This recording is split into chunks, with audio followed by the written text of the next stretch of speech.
his collections. Got my mouth a little full because I ate a cereal bar. I'm a little hungry, but I got to hit the gym.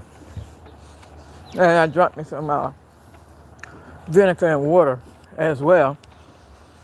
Because they said that helps you with your energy. That helps lower your blood pressure and sugar levels also.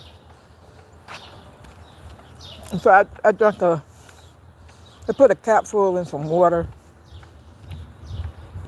And it did help because yesterday at work I wasn't as tired that I normally be.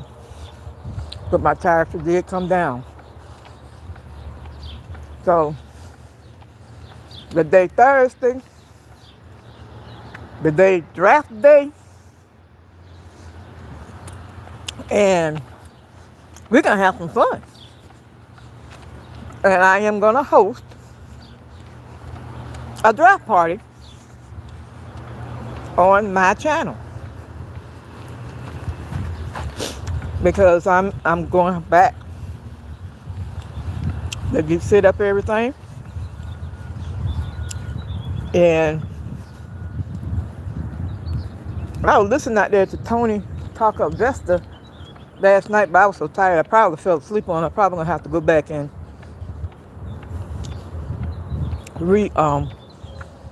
watch our show. Who we want the Cleveland Browns to pick up for that O-line. And I think they're gonna get a couple good receivers out for that draft. But my understanding from B. Watts, little I caught on him last night, because like I said, I was so sleepy, I fell asleep. So I caught a little bit of it. He said if Andrew Berry don't pick high, because that's where all the best players in the 1 through 8, I thought 1 through 5 or something like that, or 1 through 6. I don't know, but I had to go back and listen to it.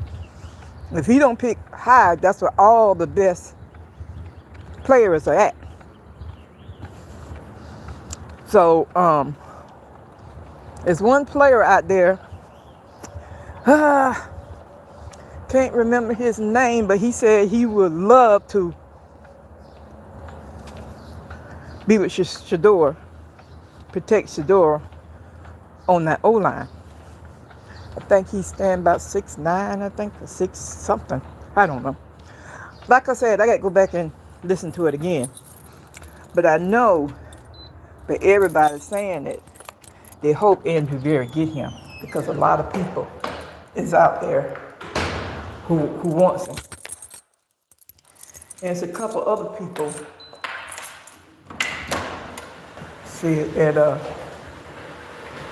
good morning, that wants this player as well. So,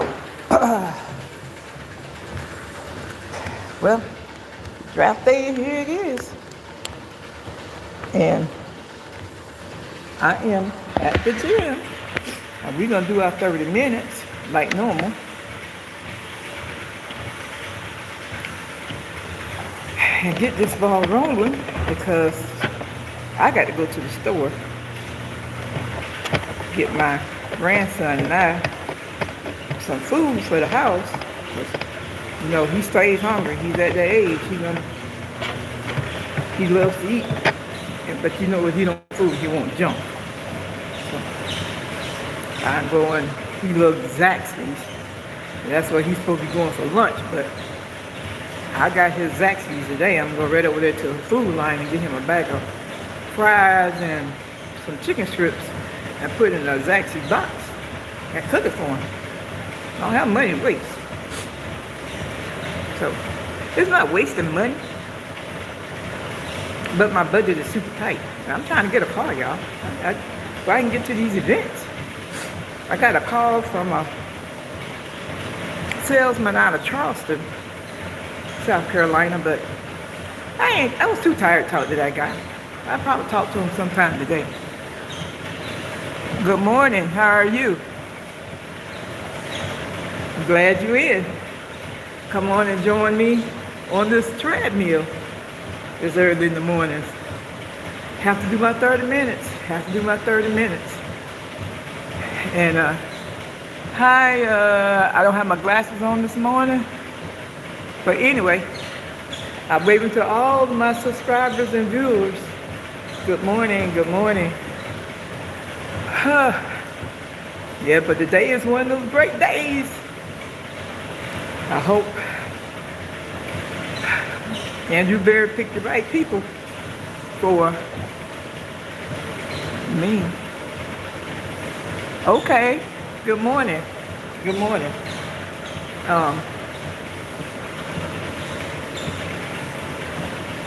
I didn't put on my glasses so I can't see your name, but good morning.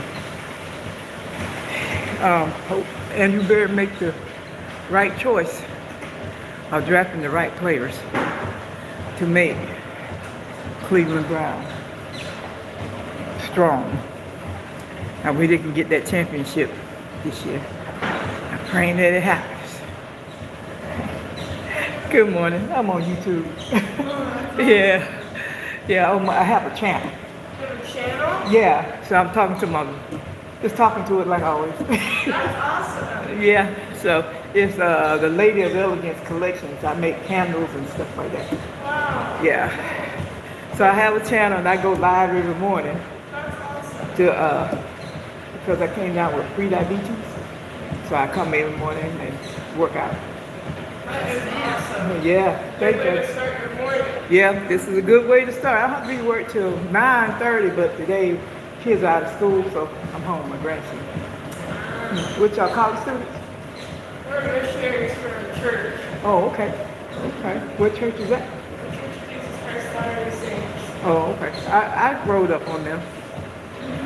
I never attend, but that's good. Yeah, sure. Come sometime. Where y'all at this year? Congregation meets in Vinegar. Vinegar? The one that you did for. Oh, okay. Yeah. Okay. All right. When I get my car, I'll come in and visit. You should. It's like 10 minutes away. Yeah. Yeah. Very close. No. Enjoy your workout. Thank you. And thank y'all young ladies too for the encouraging words also. I can learn something from the young folks too.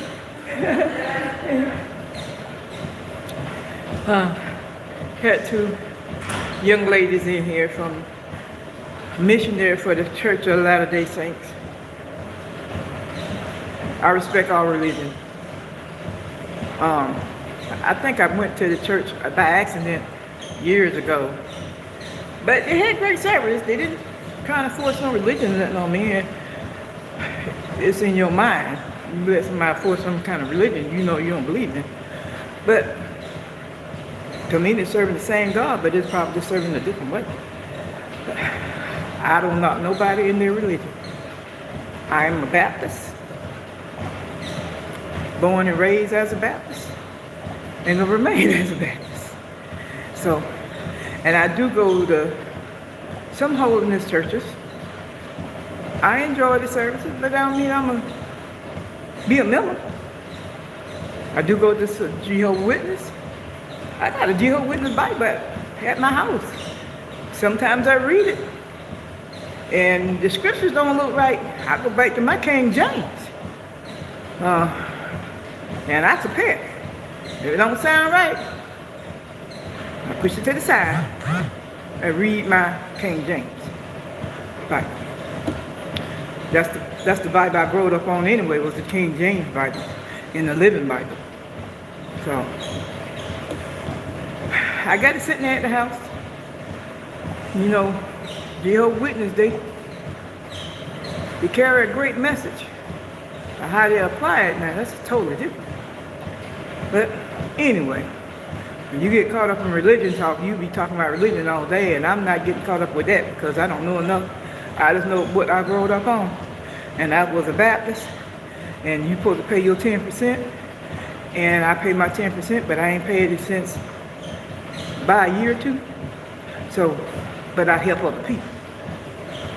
Yeah, like I'm in the grocery store, somebody's short, don't have enough money. I tell the cashier, give them the groceries. I pay for it. Now, it ain't gonna be no more about $20, $30 now, because I go in the grocery store about $60, $70. And I be buying my little groceries.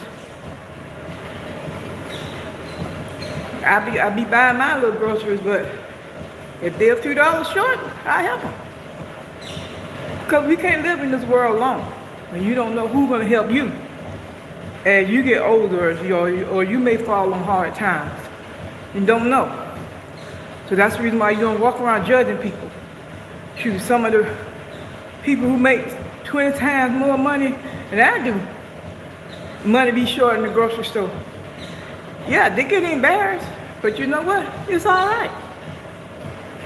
If I'm standing behind them and they ain't got enough, how short is she? Don't let her put that bag. She got children to feed. I pay it. I pull out a credit card and swipe it on them. I be done paid my balance, and I got that money saved for something else.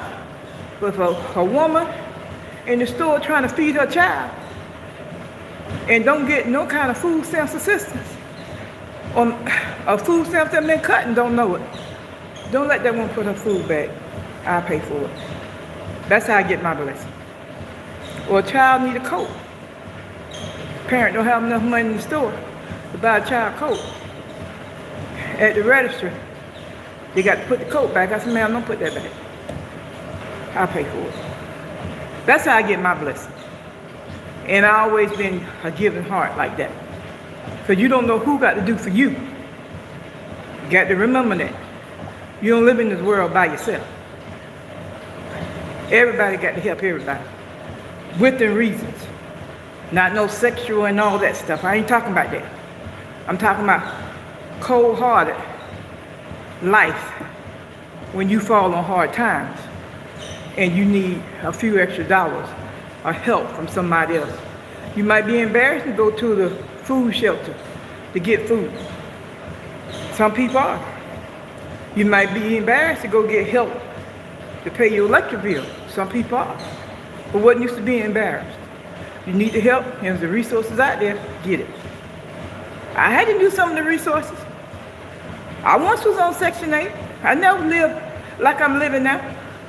And the reason why I was on Section 8, I had got down sick because I always had a job.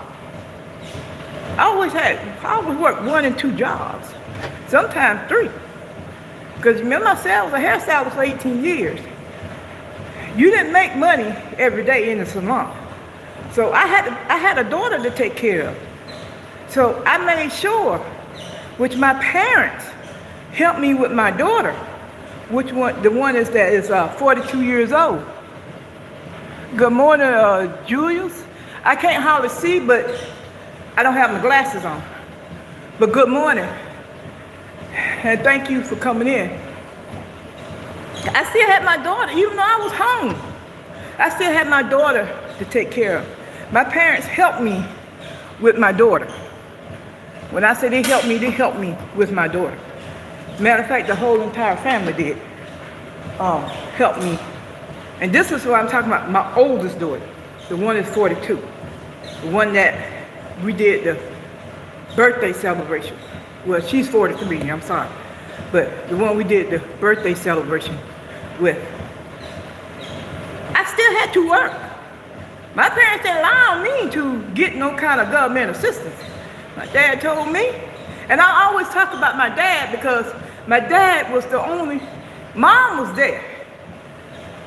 But certain things, mom just didn't discuss.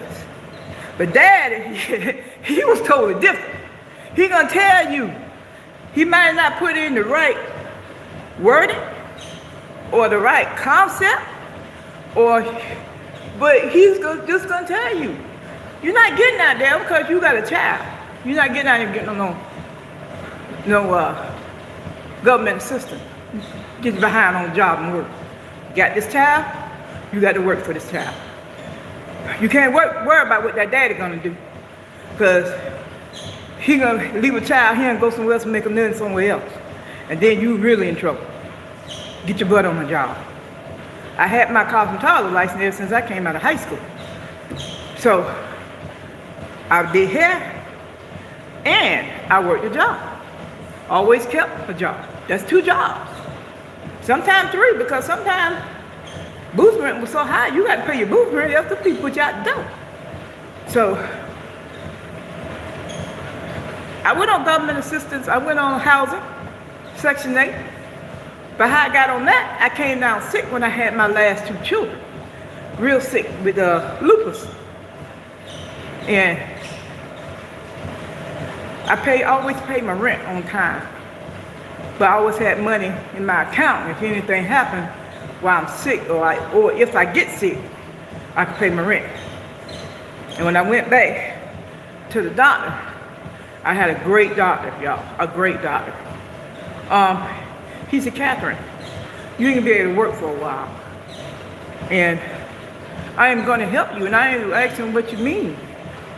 He said, it's a program out there called Section 8 for mothers with children or families with children. And they help you with your rent.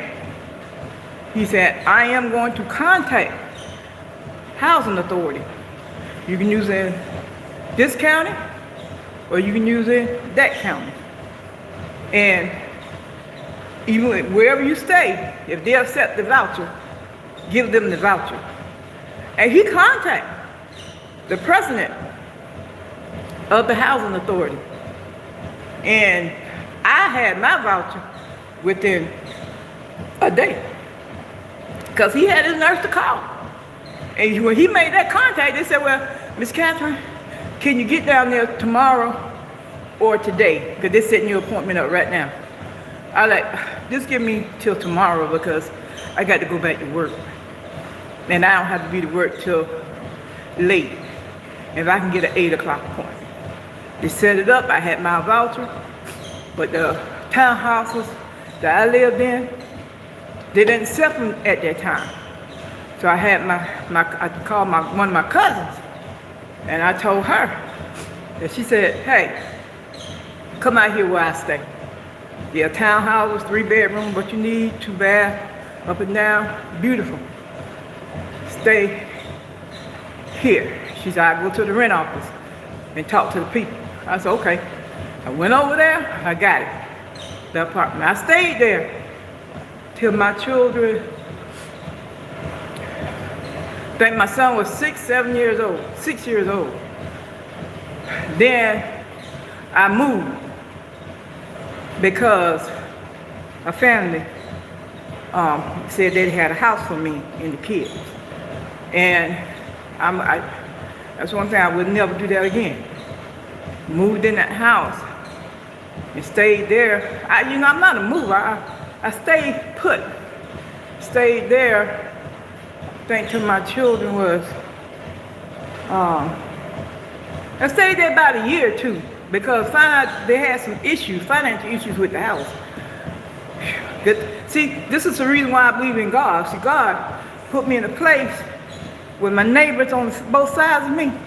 They looked out for me because they said, this lady worked and she got 2 young children and they in school and I'm going to tell her to call you. I called the people and they said, well, the house was in foreclosure and I didn't know anything about it. God fixed it where I can get another house in the same community because I didn't want to move my kids from school to school to school. I just didn't believe in that. You got to keep your children stable. So, house rent, 2 houses down where I was staying was available, and that owner took my housing voucher. I stayed in that house until my children went to high school.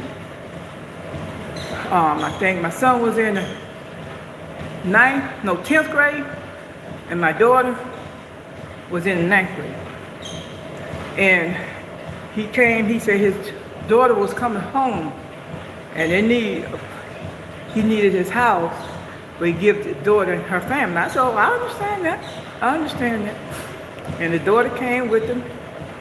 And he said, Dad, we can find something else. Don't have this lady uproot her children because she got it nice and neat in here and everything works in here and grass manicured and the deck. And Dad, you got to do something about that deck baby. But I was getting ready to have it done anyway, but I said, no, I'll find me something. So I got another apartment, but it was a 3-bedroom. It was fine. I never had problems, never. My voucher transferred over, and when my youngest daughter turned 18 years old and finished high school, I went back to the housing authority, gave them their voucher, and told them thank you for helping me for those many years, because without you, I wouldn't have made it. And I want you to give this voucher to another mother who has children, or a family who has children and have their children in a stable place. My counselor, Miss Catherine, you ain't got to do that. You can remain on it. You just had to downsize. I said, no, I am able to work, and I'm going to work until I leave this world. And I kept a job, y'all. I kept a job. When I say I kept a job, I kept a job. Sometimes I worked 2 and 3 jobs. I got out the hair field because I came down with lupus. And I didn't want that no more. So I needed the benefits. I got a job, stayed on the job. Gave them people their housing voucher back, and you let them have it for somebody else. That's what the government is trying to say. They're out there to help you. But you got to come to reality. You can't stay on that thing for life. You got to give that thing back and give it to the next person who may need it. If you in good health, work. So I paid my market rent. I've been paying market rent now for 10 years. And I paid my market rent. That's the reason why I said my rent is higher. So I have to keep a job, and I got to stay within budget. Yeah, housing do make you a little comfortable now. Because there's some days I didn't have no work, but my rent dropped to like $25. But the thing about it, you can't put no money in the bank, because if you put money in the bank, oh, they'll know. Because they ain't end up with that Social Security number gonna pop up. So, couldn't save no money. So I didn't worry about it. Everything I did, I put in the hands of the Lord. That's the reason why I don't knock nobody's religion, because you don't know what kind of religion that they have. I serve God, I praise Him, and I thank Him. Cause like right now, look where I'm living at now. Beautiful place, beautiful grounds, security, everything right here. But that God, how could I get this? You know what I'm saying? So believe and trust in God. I trust in Him. I pray. I don't pray out loud. I don't get down on my knees like some people do. I holler. I don't do all that. I pray within my heart. I pray within my silence. If I done something wrong, I tell them, man, I'm sorry. That's the reason I can't walk around hurting nobody's feeling, because I ain't no better than the next person. Some people say, I never lived on Section 8. Well, you know, you were blessed not to live on Section 8. But look at the drama that you went through to get where you at. I don't believe in stepping on people. Not gonna do that. Not gonna hurt nobody. Might hurt your feelings a little bit, but it ain't gonna be nothing intentional. I'm just gonna tell you the truth. And I tell my children that all the time. So I got faith in God, and I hope you have faith in God as well. That faith is powerful. That word believe is powerful. That's why Shador Sanders is where he at right now. Because he believes, and he has faith, and he believes in God. And what he said in that interview, if you go back and listen to his interview, he said, without God, where would I be? Without God, this will never would have happened. You know, I'm paraphrasing a little bit, but that's what he's saying. His father talk about God. His father believed in God. His father instilled that in him from a little boy. If you go back and watch one of Dion's little sitcoms, he had Shador sitting on his lap. He said, son, you're going to have to learn how to write your name. He said, because you know what? Your name, that signature, gonna be powerful one day. Your signature, you're gonna be signing a lot of paper. Coach Prime was instilling that in his son when he was a kid, because Coach Prime know his son was gonna make it through. Even though he had to go through some trials and tribulations, but Coach Prime was telling his son all along, this is what's gonna happen. When Coach Prime said he know what goes on behind the curtain, he know what goes behind the curtain. So that's the reason why he was getting his son prepared for all this. Even with that crazy man down in Atlanta, Coach Prime was getting him prepared for this. And that's the reason why when he get up and he speak, he said, I believe in what? Myself. I believe in me. I believe in God. Without God, none of this wouldn't happen. So Coach Prime was getting Shador ready. He was getting him ready. And Shador listened to him. Shador listened to him. Because he wanted to put something in his garage, some kind of grass or something in his garage. He said he went out there and priced it. He called his dad, Daddy, I need your help. Can you get this a little bit cheaper? Because they want to tax me higher dollar. And Daddy said, that's right, they do want to tax you higher dollar. Look who you are. He said, but you got to go out there and find a contractor, a new contractor who just getting started, and work with them and see what their prices are. See, Coach Shallow listened to his, not Shallow, but Shador listened to his father. Everything he do, he go through his father. Just like we have to go through our Father, which is in heaven. We have to go to him before we can get to the Son. Come on now, y'all know the Bible, y'all understand? Y'all old people out there know, y'all young people know. You taught that in Sunday school. Hey, I tell you what, that's why Shador is a blessed man. Shiloh is too, but Shiloh don't want to listen. What Coach Prime say, he got to stay on his knees for Shiloh. He got to stay on his knees for Shiloh, y'all.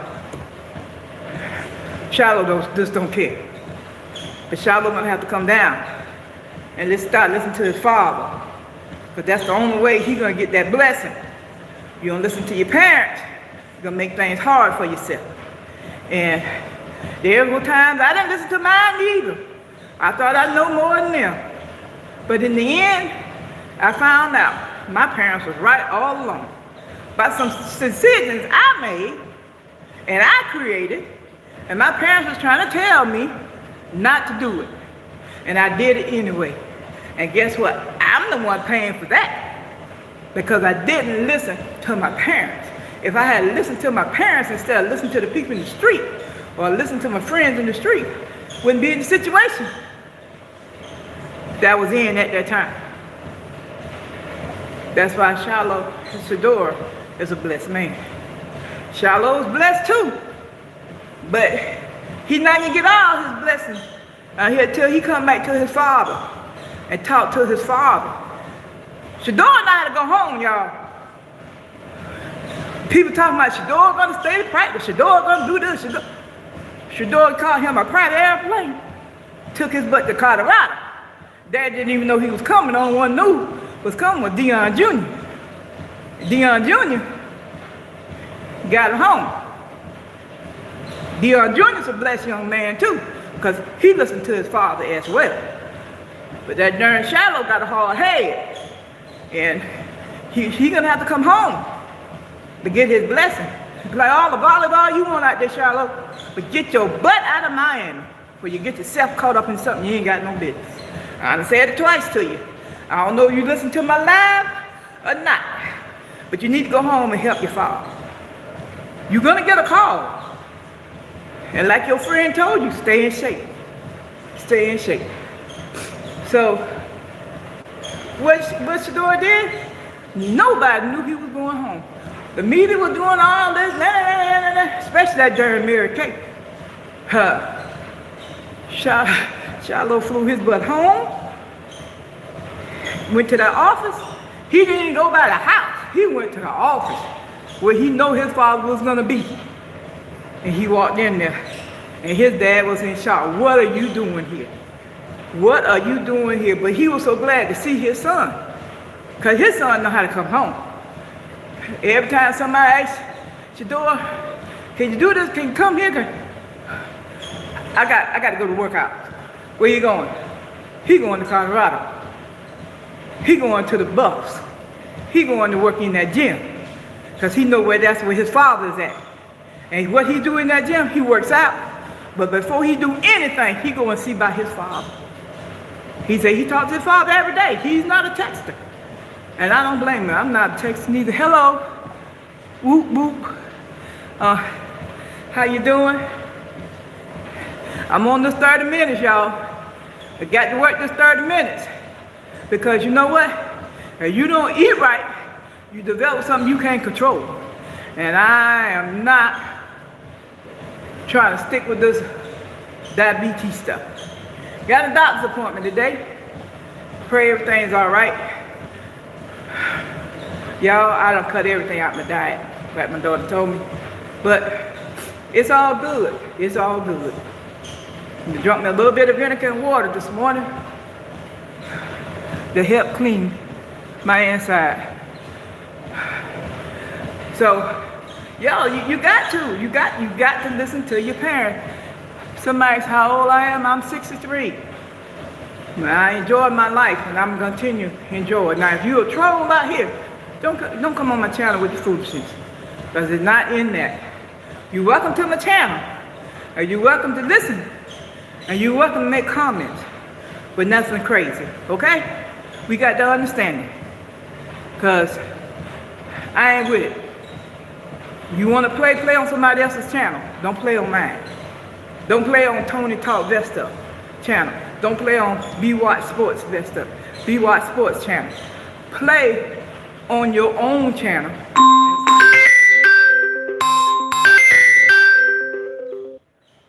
So, it's all good. We're going to be fine. I got a minute and 23 seconds. Then I'm getting out. So we getting ready to go. I'm going back home, try to get to the store, get me and baby boy something to eat. And we're gonna keep going. We're gonna keep going. But life, you got to have faith in God. You got to believe in yourself, mentally and physically. Say, I can do it. I know when I got that call saying that, thank you, you have a wonderful day too. I got that call, said you were pre-diabetic. And I almost lost my mind there, because I thought I was doing everything right, but didn't realize I was working at Burger King, eating hot biscuits with butter, that pork sausage. I had got it so cute. I cooked me a fresh egg, taking me some egg, me some grits in, cooking my grits, me some oatmeal in, eating the original chicken sandwich and all that. I think that's where I developed that borderline diabetic from. But that was my own fault. So I got on and I prayed. God told me, change the eating habits, change your diet, exercise, go walking, do this, do that. I lost the extra 10 pounds, but it's okay, because I get on this treadmill and walk every day. But there's some days I can't walk on the treadmill, but due to schedule changing. But I am doing well on it, and this is the gym I'm at right here. I flip the camera around where you can see it. This is the gym. I come in here every day. I come in this gym every day. So I am getting ready now to get off of here and I enjoy doing what I'm doing here. I have not got on weights yet But it's coming. Here it's coming. Getting on weights is coming. First, I got to get me some more walking shoes and some gym shoes. But y'all out there, keep me in y'all prayers. And we're going to have a great day because I got to set all my TVs up for this draft. I don't know what they start doing this morning. I don't know what they're gonna start, how they're gonna start this draft thing, but I know it's supposed to start 8 o'clock tonight. So I'm gonna be ready for that. And I'm gonna be working on my labels for my candles, have those ready. Cause you know I got a big show Saturday, and pray that I can sell every last thing I have on my table.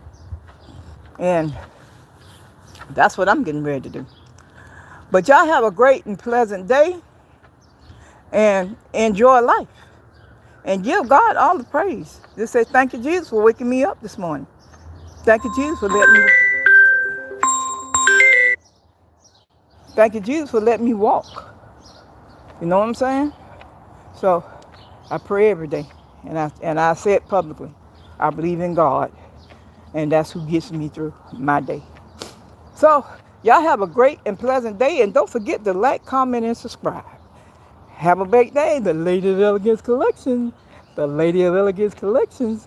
Bye-bye. Don't forget to like, comment, and subscribe. And thank everyone who has subscribed.